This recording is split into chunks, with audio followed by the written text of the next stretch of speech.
자, 오늘 우리 레위기 말씀 본문 말씀은 24장 말씀입니다. 같이 한번 찾아가 보실까요? 레위기 24장.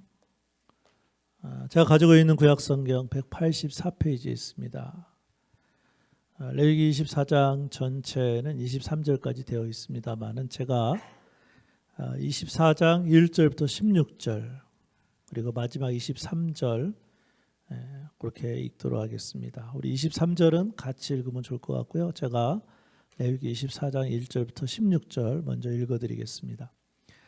여호와께서 모세에게 말씀하여 이르시되 이스라엘 자손에게 명령하여 불을 켜기 위하여 감나무를 찧어낸 순결한 기름을 내게로 가져오게 하여 계속해서 등잔불을 켜 둘지며 아론은 해막 안 증거계 휘장 밖에서 저녁부터 아침까지 여호와 앞에 항상 등잔불을 정리할지니 이는 너희 대대로 지킬 영원한 규례라.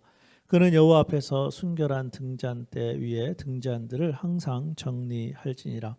너는 고운 가루를 가져다가 떡 12개를 굽되 각 덩이를 10분의 2 에바로 하여 여호와 앞 순결한 상 위에 두 줄로 한 줄에 6씩 진설하고 너는 또 정결한 유향을 그 각 줄 위에 두어 기념물로 여호와께 화제를 삼을 것이며 안식일마다 이 떡을 여호와 앞에 항상 진설할지니 이는 이스라엘 자손을 위한 것이요 영원한 언약이니라. 이 떡은 아론과 그의 자손에게 돌리고 그들은 그것을 거룩한 곳에서 먹을지니 이는 여호와의 화제 중 그에게 돌리는 것으로서 지극히 거룩함이니라. 이는 영원한 규례니라. 이스라엘 자손 중에 그의 어머니가 이스라엘 여인이요 그의 아버지는 애굽 사람인 어떤 사람이 나가서 한 이스라엘 사람과 진영 중에서 싸우다가 그 이스라엘 여인의 아들이 여호와의 이름을 모독하며 저주함으로 무리가 끌고 모세에게로 가니라. 그의 어머니의 이름은 슬로미시요 단 지파 디브리의 딸이었더라. 그들이 그를 가두고 여호와의 명령을 기다리더니 여호와께서 모세에게 말씀하여 이르시되 그 저주한 사람을 진영 밖으로 끌어내어 그것을 들은 모든 사람이 그들의 손을 그의 머리에 얹게 하고 온 회중이 돌로 그를 찔지니라. 너는 이스라엘 자손에게 말하여 이르라. 누구든지 그의 하나님을 저주하면 죄를 담당할 것이요 여호와의 이름을 모독하면 그를 반드시 죽일지니 온 회중이 돌로 그를 칠 것이니라. 거류민이든지 본토인이든지 여호와의 이름을 모독하면 그를 죽일지니라. 우리 23절 말씀 같이 한번 읽어보실까요? 시작. 모세가 이스라엘 자손에게 말하니 그들이 그 저주한 자를 진영 밖으로 끌어내어 돌로 쳤더라. 이스라엘 자손이 여호와께서 모세에게 명령하신 대로 행하였더라. 아멘. 레위기 24장 전체는 그 성소에 관한 말씀입니다. 그래서 제가 여러분들에게 나눠드린 그 페이퍼에 보시면 성소에 대한 규례다 이렇게 제가 제목을 붙여놨고요. 성소를 다른 말로 하면 성막 여러분 들어보셨을 것입니다. 그래서 오늘 제가 그 성막을 하나 그림으로 좀 보여드리려고 합니다. 제가 옛날에 그 새벽 기도회 때도 그렇고 또 이거를 한번 보여준 적이 있는데 이게 이제 여러분 보시기에 그 어쨌든 그 뭐라는 거 될까요? 출입문이 있고요. 그 다음에 들어가자마자 바로 있는 것이 번제단. 그래서 제물로 바쳐진 그거를 특별히 번제로 드렸을 때 다 불로 태우는 번제단이 있고 그 다음에 그 앞으로 가면 물두멍이 있습니다. 물두멍. 특별히 제사장들이 하나님을 제사하기 전에 이렇게 몸을 씻었던 물두멍. 그리고 이거는 이제 바깥 뜰에 해당되는 거고요. 그 안에 가면 우리가 지금 오늘 배우려고 하는 성소, 성막이 있습니다. 이 성소는 두 부분으로 나눠져 있습니다. 그래서 맨 앞에 부분은 지성소라고 되어 있고 그리고 뒷부분 전체를 성소다 그렇게 되어 있어요. 그래서 지성소는 대제사장이 1년에 한 번만 들어갈 수 있고 대부분 이제 제사장들이 성소에서 뭐 하나님의 일을 감당을 하죠. 이것을 보여드리는 이유는 오늘 말씀에 나와 있는 그 왼쪽 편에 보시면 금등대라고 되어 있고요. 그다음에 오늘 말씀에 등장하는 오른쪽 편에 보면 진설병상, 떡상 그래서 오늘 말씀은 그 두 가지를 가르쳐 주고 있습니다. 그리고 나서 그 앞으로 더 나아가면 금양단 그게 돼 있고 그 다음에 지성소 안에는 증거계. 그래서 여러분들에게 그 바깥들 그리고 이제 성막에 대해서 보여드렸는데 오늘은 여러분들이 관심 가질 부분은 그 금등대 그리고 진설병상 그 두 가지에 대해서 좀 말씀을 드리려고 합니다. 특별히 성소 안에서 제사장의 책임 오늘 두 가지에 대해서 배우겠고요. 그리고 나머지 한 가지는 성소 밖에서 일어났던 사건 그 한 가지를 통해서 우리가 좀 교훈적으로 배웠으면 좋겠습니다. 특별히 우리가 신약시대에 와서는 모든 그리스도인들이 제사장이기 때문에 오늘 말씀은 구약 성경의 제사장들에게 말씀하고 있지만 결국 우리가 이 말씀을 통해서 깨달아야 될 것은 모든 그리스도인들, 성도들이 이러한 책임을 가지고 살아야 된다. 그런 것도 우리들에게 보여주고 있어요. 자, 그럼 첫 번째로 제사장의 성소 관리 책임은 무엇이었냐면 1절부터 4절 말씀에 보니까 등잔을 관리하는 그런 책임이 있었습니다. 제사장이 동쪽문을 통해 성소에 들어가면 그 그림 하나 보여주실래요? 7개의 가지를 가진 그런 금촛대가 있습니다. 여러분 보이는 것처럼 저기 이제 등대 또는 뭐 등잔대, 뭐 등잔, 뭐 비슷한 얘기고 금촛대 다 같은 얘기인데 7개의 가지를 가진 그 등대에 결국은 제사장이 등불을 켜서 밝게 저렇게 빛을 발하게 되어 있습니다. 특별히 그 성막 안에는 창이 없습니다. 그러니까 깜깜해요. 그렇기 때문에 저 등잔대에다가 등대에다가 등불을 켜놓는 것은 굉장히 중요한 제사장의 역할이었습니다. 특별히 레위기 24장 1절 2절 제가 조금 전에도 읽었습니다만 우리 같이 한번 읽어보실까요?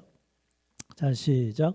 여호와께서 모세에게 말씀하여 이르시되 이스라엘 자손에게 명령하여 불을 켜기 위하여 감람을 찧어낸 순결한 기름을 내게로 가져오게 하여 계속해서 등잔불을 켜 둘치며. 아멘. 여기 말씀에 보니까 불을 켜려면 뭐가 필요했습니까? 기름이 필요했어요. 그런데 감람을 찧어낸 무슨 기름이라고 했어요? 순결한 기름. 지금 우리 얘기하면 올리브 기름이에요. 그래서 이 기름이 떨어지지 않아야 어떻게 됩니까? 계속해서 불이 타오를 수가 있겠죠.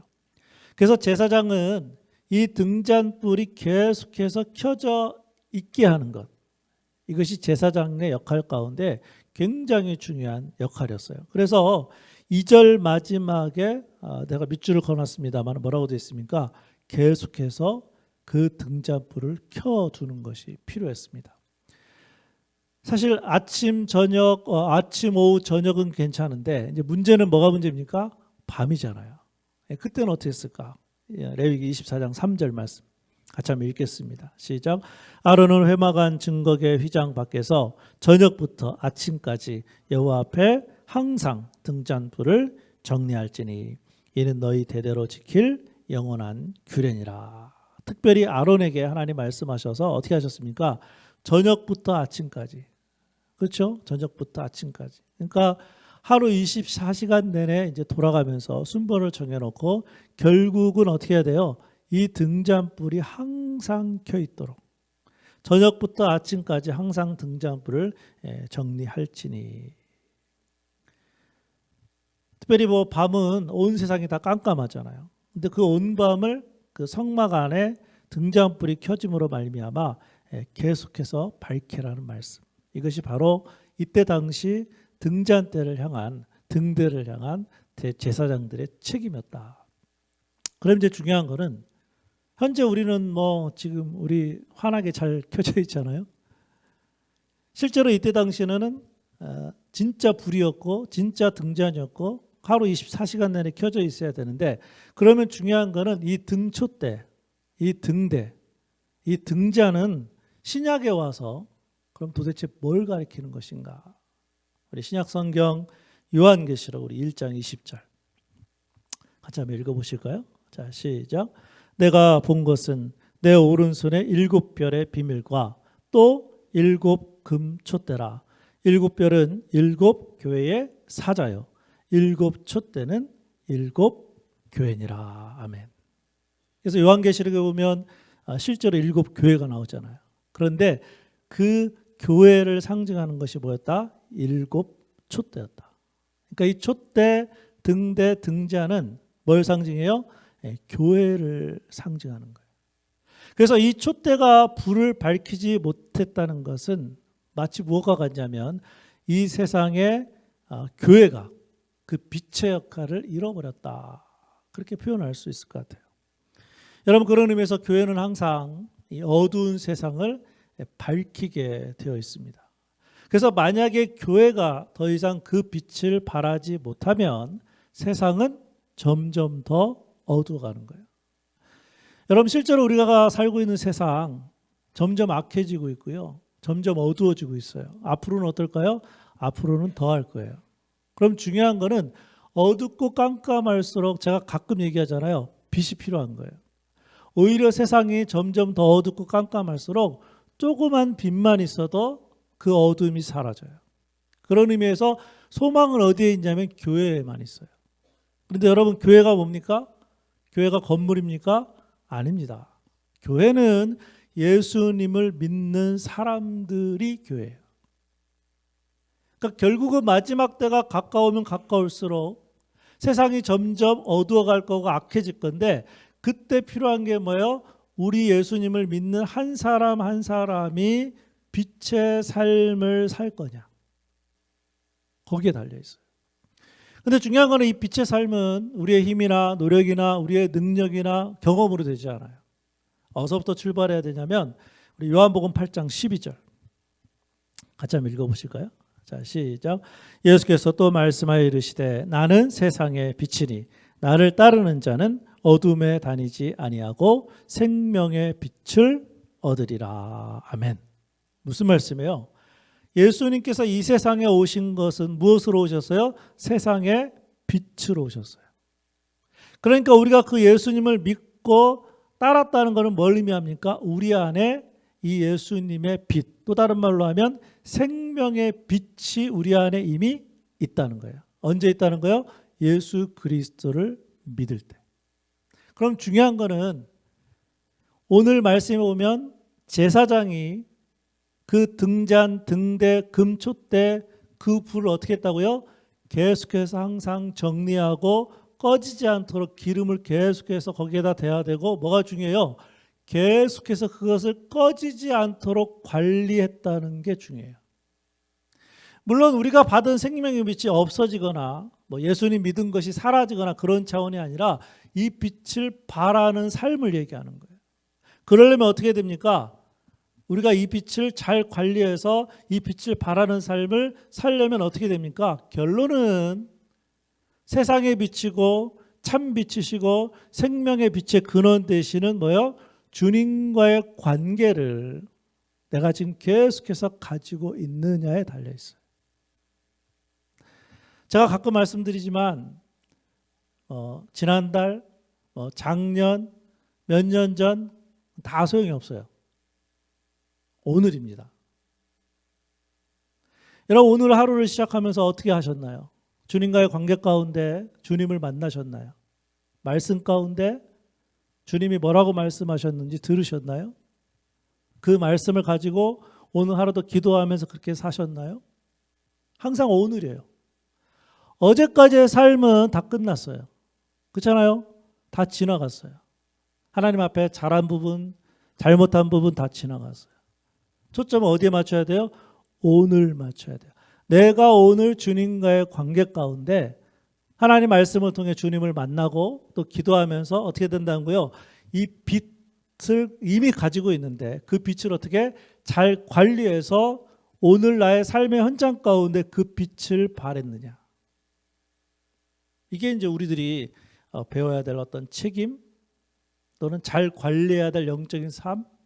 그래서 오늘 말씀은 그걸 우리들에게 보여주고 있어요. 하나님의 말씀을 통해 날마다 우리 예수님을 만나셔야 돼요. 매일 주시는 그 말씀을 붙들고 다른 거 기도하는 게 아니고 그 말씀대로 살도록 기도해야 되는 거예요. 그뿐만 아니라 우리 안에 누가 계십니까? 성령 하나님이 계세요. 그러니까 어떻게 해야 됩니까? 성령 하나님이 나를 다스려 주시도록, 성령 하나님이 나에게 말씀해 주실 때에 즉시 순종하도록, 미루는 것이 아니라 즉시 순종하도록. 그렇게 할 때 오늘 말씀처럼 구약의 제사장들이 그 등잔을 잘 관리해서 계속해서 그 등잔 빛이 바랬듯이 우리도 이 어두운 세상에서 어떻게 그 빛된 삶을 살도록 우리들에게 가르쳐 주고 있는 것입니다. 특별히 예수님께서 이 땅에 오신 우리 12월 달 성탄절을 맞이해서 예수님이 뭘로 오셨다고요? 빛으로 오셨어요. 빛은 어떻게 되겠어요? 드러나게 돼 있어요. 그래서 우리도 빛된 삶을 살도록 우리들에게 말씀해 주고 있습니다. 그래서 매일매일마다 누구 만나셔야 돼요? 주님 만나셔야 돼요. 뭘로 만나셔야 돼요? 하나님 말씀을 통해서. 그래서 주님과의 관계 가운데 이 빛된 삶을 살아갈 수 있기를 주님의 이름으로 부탁을 드리겠습니다. 그래서 제사장의 성소 관리 책임 첫 번째는 그래서 등잔 관리였고요. 두 번째는 진설병 관리입니다. 우리 5절부터 9절까지 말씀이 나오는데 우리 그림도 하나 보여주실래요? 아까도 말씀드렸지만 성소에 들어가면 좌측에 뭐가 있다고요? 등잔, 금초대가 있었어요. 그런데 그 맞은편에 우측에는 떡상이 있었어요. 이걸 가리켜서 뭐라고 하냐면 진설병. 그래서 히브리 사람들이 이걸 어떻게 불렀냐면 히브리 말로 레헴 파님 이렇게 부른 이유가 있습니다. 이 떡이 그냥 떡이 아니고 임재의 떡, 하나님께서 임재하시는 떡이다. 그래서 레헴 파님이라고 불렀어요. 결국 이 진설병 이 떡은요, 하나님이 임재하시는 것을 보여주는 떡이에요. 그냥 떡이 아니에요. 그래서 여러분 그림에 보시면 아시겠지만 한 줄에 6개씩, 왼쪽에 6개, 오른쪽에 6개, 12개입니다. 뭘 상징합니까? 이스라엘의 12지파를 상징해요. 무슨 얘기입니까? 모든 지파를 위한 양식이라는 뜻이에요. 자, 그러면 신약시대로 넘어와서 12지파는 뭘까요? 교회예요. 교회를 상징해요. 그래서 제사장들은 그 안에서 성막 안에서 그 떡을 먹으면서 거기서 일했고요. 그리고 심지어 이스라엘 백성들은 광야에서 이동할 때도 언제든지 이 떡상을 가지고 다녔어요. 더 중요한 거는 그리고 이 떡은요, 안식일마다 매일마다도 그 떡을 그렇게 해놨습니다만은 안식일마다 새로운 떡으로 교체를 하게 되어 있어요. 우리 말씀을 한번 가보실까요? 레위기 24장 8절. 우리 함께 읽겠습니다. 시작. 안식일마다 이 떡을 여호와 앞에 항상 진설할지니 이는 이스라엘 자손을 위한 것이요 영원한 언약이니라. 아멘. 이 떡은 누룩이 없는 떡을 사용했습니다. 왜 그렇습니까? 누룩이 뭘 상징하죠? 누룩은 죄나 악을 상징해요. 그래서 누룩이 없는 떡을, 즉 순결한 떡을 항상 진설을 했고요. 그렇다면 이 12지파, 지금으로 얘기하면 교회, 그리고 안식일마다 새로운 떡으로 교체하라고 했는데 그렇다면 도대체 이 떡은 무엇을 의미할까요? 일단 기본적으로 이 떡은 하나님의 말씀이에요. 그래서 하나님의 말씀인 영적인 떡을 우리가 날마다 먹을 때 어떻게 됩니까? 우리는 새로워지는 거예요. 날마다 말씀을 먹어야 되고요. 더 중요한 거는 일주일에 안식일마다 새로운 떡으로 교체했잖아요. 그래서 우리가 일주일에 한 번씩 뭘로 모입니까? 주일날 뭘로 모여요? 예배로 모여요. 예배로 모여서 뭘 듣습니까? 하나님의 말씀을 들어요. 더 정확하게 하면 하나님의 말씀을 먹는 거예요. 이 영적인 떡인 하나님의 말씀을 먹는 거예요. 우리 하나부만 먹습니까? 그렇지 않아요. 영어부도, 유치부도, 초등부도, 우리 중고등부도 뭐니까 하나님의 말씀을 먹는 거예요. 이게 얼마나 중요한 건지 오늘 말씀 가운데 우리들에게 보여주고 있습니다. 그래서 제가 우리 SBC에서 하는 그 가스펠 프로젝트라고 있습니다. 특별히 이제 내년 3월부터 제가 이렇게 그 커리큘럼을 보니까 내년 3월부터 예수님에 대해서 누가복음뿐만 아니라 예수님에 대해서 쭉 배우고 또 내년 후반기에 가면 사도행전 말씀. 근데 이 가스펠 프로젝트가 그 중심이 뭐냐면 예수 그리스도예요. 그래서 이제 우리가 3월부터 우리 한어부도 그렇고 또 영어부도 그렇고 유치부, 초등부 그리고 중고등부도 본문 말씀을 같이 할 겁니다. 그래서 그날 주일날 와서 우리 유치부 아이들도 초등부 아이들도 중고등부 아이들도 영어부도 한어부도 다 뭐 듣는 거예요? 그날 똑같은 본문의 말씀을 듣는 거예요. 다른 말로 하면 똑같은 본문의 말씀을 영적인 양식으로 먹는 거예요. 지금 그러한 일들을 하나하나 지금 준비를 하고 있습니다. 여러분, 그런 의미에서 이 떡이 뭐라고요? 하나님의 말씀이다. 그런데 놀라운 거는 예수님께서 요한복음 6장 35절에 자신을 가리켜서 이렇게 말씀하셨어요. 우리 같이 한번 또 읽어볼까요? 시작. 요한복음 6장 35절 말씀 시작. 예수께서 이르시되 나는 생명의 떡이니 내게 오는 자는 결코 줄이지 아니할 터이요 나를 믿는 자는 영원히 목마르지 아니하리라. 아멘. 오늘 우리가 찬양에도 나왔습니다마는 예수님이 어디에서 태어나셨습니까? 베들레헴. 여러분, 베들레헴이라는 뜻이 뭐죠? 떡의 집. 예수님께서 베들레헴에서 태어났거든요. 떡의 집이라는 그 지역에서 태어났는데 예수님이 이제는 자기 자신을 가리켜서 뭐라고 말씀하셔요? 내가 생명의 떡이다. 내가 생명의 떡이다. 자, 그렇다면 우리는 생명의 떡이신 예수 그리스도를 어떻게 하면 날마다 먹을 수 있습니까? 조금 전에 제가 말씀드렸죠? 하나님이 주신 선물이 뭐예요? 말씀이에요. 우리가 가지고 있는 기록된 이 말씀, 이게 바로 뭐라고요? 생명의 떡이신 예수 그리스도. 얼마나 중요한지 몰라요. 오늘 이 생명의 떡이신 예수 그리스도를 먹으셨나요? 이 생명의 떡을 먹으면서 뭐 하는 거예요? 주님과 교제하는 거예요. 그래서 오늘 말씀은 딱 두 가지를 보여줘요. 하나는 뭐예요? 빛된 삶을 살기 위해서 그 참빛이신 생명의 빛의 근원이신 그 주님과 뭐 하도록? 교제하도록. 끊임없이 교제해서 뭐가 나오도록? 내가 나오는 것이 아니라 빛이 나오도록. 그런데 그 빛이 나오는 삶에 있어서 가장 필요한 게 뭐라고요? 이 생명의 떡이신 예수 그리스도, 그리고 이 영적인 양식인 말씀을 매일마다 뭐 해야 돼요? 먹어야 돼요. 혹시 오늘 하루 동안 살면서 아무것도 안 드신 분 계십니까? 물도 안 먹고. 그렇지 않잖아요. 우리의 육신적인 양식은 얼마나 잘 먹는지 몰라요. 꼬박꼬박 끼니끼니. 제가 지난번에도 말씀드렸듯이 우리가 태어나서 평생 먹은 게 얼마나 많아요. 근데 그거 말고 영적인 양식, 이 하나님의 말씀. 요한복음 5장 39절 보실까요? 너희가 성경에서 영생을 얻는 줄 생각하고 성경을 연구하거니와. 그 다음에 예수님이 뭐라고 말씀하셨어요?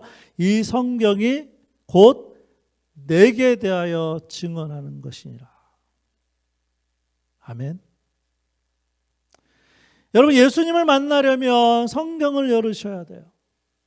날마다 예수님의 임재를 경험하려면 영적인 떡인 말씀을 먹어야 돼요.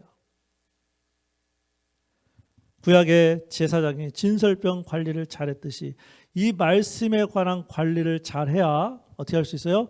영적으로 성장해요. 영적으로 성장해요. 방법은 이거밖에 없어요. 그렇지 않으면 평생 예수님 믿어도 뭐예요? 영적인 갓난아기, 어린아기.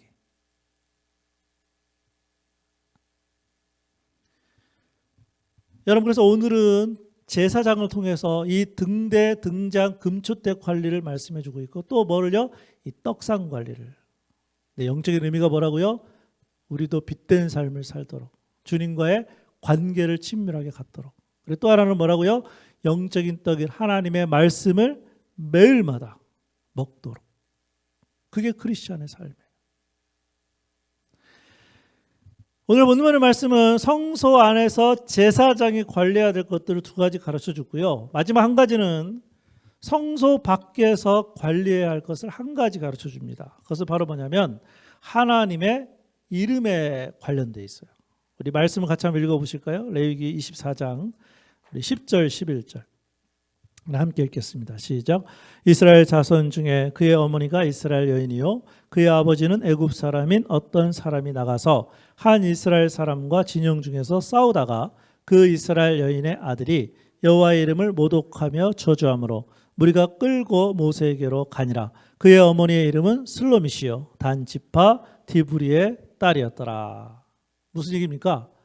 앞에 두 가지는 성소 안에서 제사장이 관리해야 될 책임이라면, 마지막 이 말씀은 성소 밖에서 일어난 사건을 기록해 주고 있어요. 어떤 사건입니까? 이스라엘 여인의 한 아들이 뭐를 했어요? 하나님의 이름을 모독하고 저주하는 큰 범죄를 저질렀어요. 그래서 결과적으로 이것 때문에 재판을 받게 됐고요. 또 결과적으로 어떻게 됐습니까? 죽임을 당하게 됐습니다. 제가 한번 읽어드릴게요. 레위기 24장 14절에서 16절 23절. 그 저주한 사람을 진영 밖으로 끌어내어 그것을 들은 모든 사람이 그들의 손을 그의 머리에 얹게 하고 온 회중이 돌로 그를 칠지니라. 너는 이스라엘 자손에게 말하여 이르라. 누구든지 그의 하나님을 저주하면 뭐라고 되어 있어요? 죄를 담당할 것이요 여호와의 이름을 모독하면 그를 어떻게? 반드시 죽일지니 온 회중이 돌로 그를 칠 것이니라. 거류민이든지 본토인이든지 여호와의 이름을 모독하면 그를 죽일지니라. 모세가 이스라엘 자손에게 말하니 그들이 그 저주한 자를 진영 밖으로 끊어내어 돌로 쳤더라. 이스라엘 자손이 여호와께서 모세에게 명령하신 대로 행하였더라. 여러분, 실제로 우리가 알고 있는 10계명 중에 제3계명이 무엇입니까?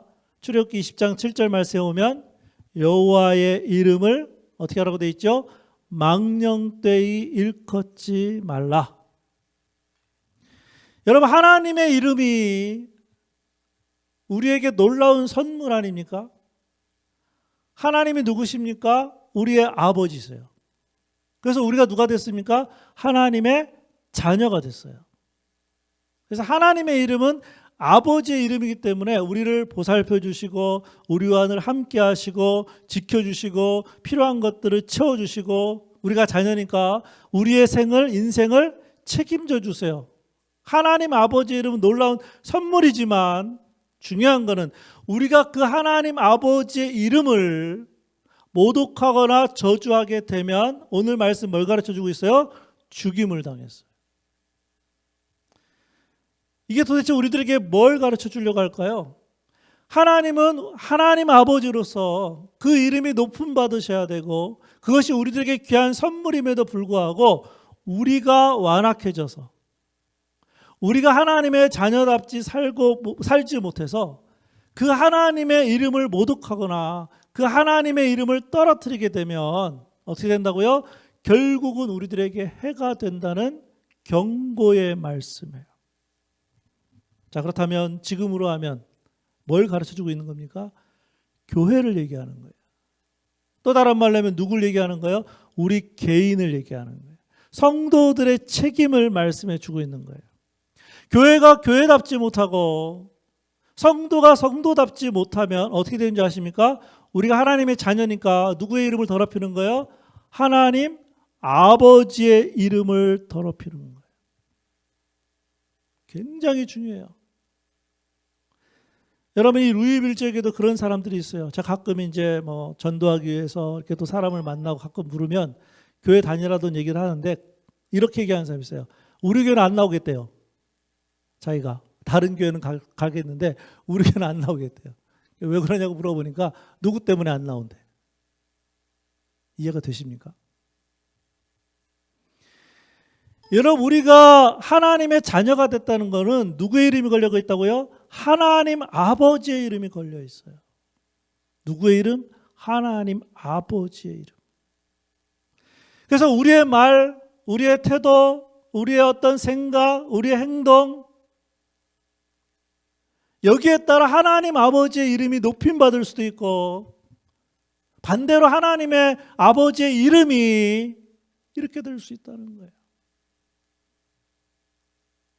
그래서 우리는 말 한마디를 하더라도 그냥 막 생각대로 하는 사람들이 돼서는 안 되는 거예요. 굉장히 중요해요. 예수님의 이름은 존귀한 이름이에요. 그래서 우리는 예수님의 이름을 어떻게 됩니까? 높이고 찬양하고 예배하고 경배해야 돼요. 특별히 우리를 구원하러 오신 이 예수 그리스도 12월 달. 근데 그렇게 할 때 하나님께서 우리를 통해서 뭐예요? 그의 이름의 영광을 받으세요. 근데 하나님께 영광을 돌리는 삶이 어떤 삶인 줄 아십니까? 제가 지난 수요일에도 아마 말씀드렸을 건데 어떻게 할 때 하나님 영광 받으신다고요? 하나님 영광 받으세요. 하나님 이름 높여드려요. 이것도 영광 받으시지만 실제 우리들의 삶을 통해서 영광 받으시는 게 한 가지가 있어요. 우리 마태복음 5장 16절 같이 한번 읽어보실까요? 시작. 이같이 너희 빛이 사람 앞에 비치게 하여 그들로 너희 착한 행실을 보고 하늘에 계신 너희 아버지께 영광을 돌리게 하라.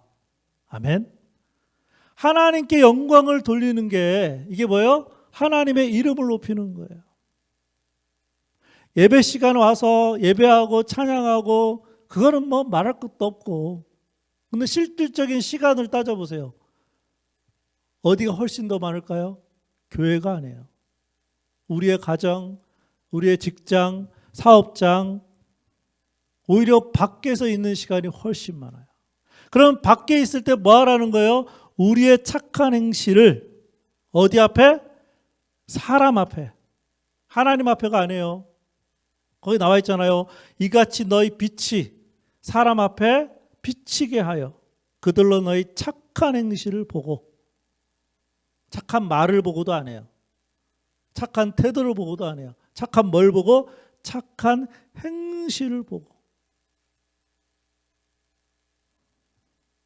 너희 아버지께 영광을 돌리게 하라. 누가 영광을 돌리는 거예요? 내가 돌리는 게 아니에요. 성도들이 돌리는 게 아니에요. 그 착한 행실에 유익을 받은 사람, 그 사람이 안 믿는 사람이든 믿는 사람이든 그 사람이 하나님께 영광을 돌린다는 거예요. 누구의 이름을 높인다는 거예요? 하나님의 이름을 높인다는 거예요. 저는 항상 그 12월 달이 되면 늘 저하고 제 아내하고 기도하고 생각하고 준비하는 게 있어요. 저는 미국을 한국에서 언제 출발했냐면 12월 25일 크리스마스 날 비행기를 타고 유학을 왔어요. 크리스마스 날. 그러면 제가 미국에 딱 도착했을 때 그날이 어떤 날이었을까요? 그날도 12월 25일 크리스마스. 왜냐하면 한국이 한 14시간 빠르니까. 그래서 저는 미국에 처음 올 때 크리스마스 날 한국에서 출발했고 미국에 딱 도착하니까 크리스마스. 제가 버지니아 린치버그 그 공항, 거기 공항은요, 여기 루이빌 공항보다도 훨씬 작은 시골이어서 그냥 비행기에서 내려서 걸어가야 돼요. 원래 시골 그 비행장이 그래요. 그냥 걸어가야 돼요. 근데 놀라운 것은 딱 들어갔는데 그 비행 그 사무실 안에 그 포인세티야. 와, 그걸로 장식을 뭐 한두 개 갖다 놓은 게 아니고 완전히. 제가 지금도 그 기억이 있어요. 근데 뭐 그게 중요한 게 아니고 저희가 이제 공부를 하잖아요. 그러면 이제 1년 동안 공부를 한 다음에 이제 문제는 세 번째 학기 때 등록금이 이제 해결이 돼야 되는데 우리 때는 한 학기 한 1,500불 했거든요. 근데 해결 방법이 없는 거예요. 뭐 기도하면서. 근데 하나님께서 놀랍도록 어떻게 역사하셨냐면 11월 12월 달 미국 사람들 통해서 우리 집에 체크가 한 4개 정도 날라왔어요. 근데 나중에 그 체크 4개를 합산해 보니까 전부 얼마였게요? 그 다음 학기에 등록할 1,500불. 저는 이 얘기를 그 한국에 있을 때 그냥 책 속에서나 봤고 어떤 사람들 이야기로 들었는데 제가 공부하러 와서 그거를 경험을 했어요. 크리스마스 때. 그래서 저하고 제 아내하고 야, 우리가 미국 와서 크리스마스 날 왔는데 그 다음에 크리스마스 되기 전에 하나님께서 이러한 은혜를 주셨다. 그래서 우리는 크리스마스가 다가오면 12월 달에 서로 기도하는 게 있어요. 우리가 그 은혜를 받았으니까 이번에는 기도하면서 누구에게 이거를 전할까? 기도하고 있어요. 그래서 매년 우리는 그 12월 달이 되면 얼마나 마음이 좋은지 몰라요. 왜 좋을까요? 우리가 하나님의 은혜로 어떤 사람들의 착한 행실을 통해 은혜를 받았는데 이제는 우리가 그 이후에 매년 누군가를 위해서 이 착한 행실을 할 수 있다는 것. 그래서 올해도 누구한테 어떻게 할지 몰라요. 기도하고 있어요. 하나님이 인도하시는 대로 하고 있어요. 여러분 12월 달 우리가 하나님의 은혜도 받았고 하나님의 사랑도 받았고 그렇지 않습니까? 안 그런가요? 정말 놀라운 은혜를 받았는데 이거를 착한 행실로 누군가에게 빛으로 이거를 못하는 거예요. 안타까워요. 바라기는 이번 12월 달에 여러분 기도하시면서 내가 이 빛을 받았고 이 빛된 삶, 착한 행실을 하나님께서 누구에게 원하시는가 기도하면서 그것이 믿는 사람이든 믿지 않는 사람이든 누가 됐든 상관없이 하나님이 인도하시는 대로 그렇게 좀 한번 해보세요. 그럼 누가 영광을 받으신다고요? 하나님이 영광을 받으세요. 하나님의 이름이 높여져요. 교회 와서 뭐 찬양하고 이거는 뭐 누구나 다 하는 거고 안 그렇습니까? 그거 말고 그래서 이번 12월 달 우리들의 빛된 이 착한 행실을 통해서 하나님 아버지께 영광이 되고 또 주님의 이름을 높이는 귀한 삶이 되시기를 주님의 이름으로 부탁을 드리겠습니다.